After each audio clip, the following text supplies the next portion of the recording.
With the complexity of the majority of, it came from Europe, the majority of the companies that came over with strategies and sort of that checklist and sort of pushed their philosophies and views of the manufacturers. And then now coming from the Asia side to see the difference of, wow, maybe a filter doesn't need to be changed out every month or every year or every 5 years. So I think a lot more partnerships, a lot more data is there.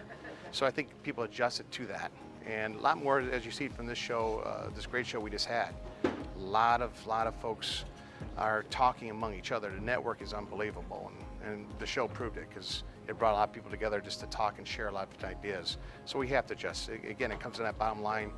The LCOE to say, how do we get cutting costs the overall 20 years lifespan of the project? And so all the networking you see, if you pan the camera around of all the different vendors you had here, phenomenal. They all play a part in it. So I think it's adjusting, it's just partnerships, adjusting where we need to go with the business to make it survive.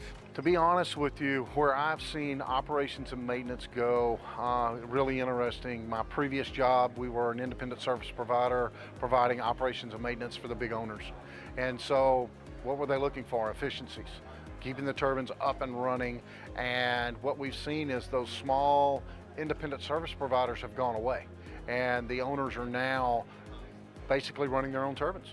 You know, they're out there doing self-performing, and they're trying to curb their operational cost and drive the efficiencies to where that they're getting maximum income out of the turbines themselves. Well, fundamentally, it's not going to differ a whole lot. As I said earlier, big data and digitalizations are going to be a key focus to continue to improve our operation. And I think arguably we're going to benefit from economies of scale. So I can see how in some regions we're going to be able to really build a hub of technicians, basic maintenance technicians, but also very specific experts. So, it's a very exciting time.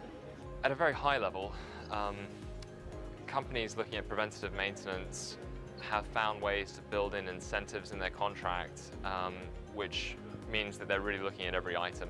And I'd say that now that everyone is doing more with less people, less money, less resources, they're having to adapt their style of doing things and focus on it. But yeah, the biggest change I'd say is being a bit more clever contractually and saying, what's in it for us to get to this higher number? Is it a KPI that's going to affect my salary increase, my bonus this year? Is it something that if I'm entering into an O&M agreement with another party, that we share the upside, or they take the entire upside beyond a certain point? It's some of the things that we were seeing in Europe about 4 or 5 years ago, which are now becoming a little bit more commonplace in a older turbine set, where people are looking at self-perform and other O&M strategies. We're seeing our services business continue to grow, and there's still some vibrant demand in the market for some alternative suppliers. And so we're seeing that business go in some directions that we didn't expect it to, but in general, lots of interest in the market.